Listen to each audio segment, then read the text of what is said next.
Hi అండి. మన వైజాగ్ శ్రీ కనక మహాలక్ష్మి అమ్మవారి సన్నిధికి మార్గశిర మాసం వచ్చిందంటే చాలు ఇక్కడ వాతావరణమే మారిపోతుంది.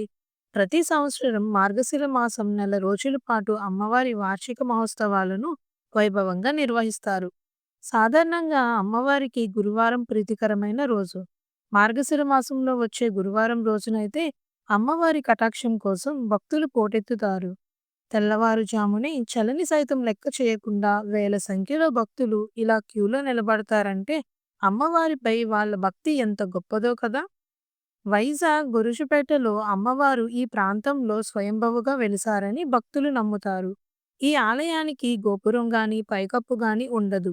ఇంతకు ముందు కూడా ఈ ప్రయత్నాలు విఫలం కావడంతో ఇంకా అమ్మవారికి ఇది ఇష్టం లేదని భక్తులు భావించి అలాగే ఉంచేశారు. ఇక్కడ ప్రత్యేకత ఏమిటంటే భక్తులు నేరుగా గర్భాలయంలోకి వెళ్ళి స్వయంగా అమ్మవారికి పసుపు, కుంకుమ, చీరలు సమర్పించి పూజలు చేయవచ్చు. కనక మహాలక్ష్మి అమ్మవారు స్త్రీలకు సుమంగళి భాగ్యాన్ని, ఆరోగ్యాన్ని, కోరిన కోరికలను ప్రసాదించే తల్లి కల్పవల్లిగా కొలువుబడుతుంది. ముఖ్యంగా ఈ మార్గశిర మాసంలో ఈ సంబరాల సమయంలో ఉత్తరాంధ్ర నుంచే కాకుండా రాష్ట్రం నలుమూలల నుంచి కూడా లక్షలాది మంది భక్తులు అమ్మవారి దర్శనం కోసం మన వైజాగ్‌కి తరలివస్తారు. అమ్మవారికి లక్ష కుంకుమార్చనలు, క్షీరాభిషేకాలు, భక్తులు పాల్గొనే ప్రత్యేక పూజలు అన్నీ కన్నుల పండుగే.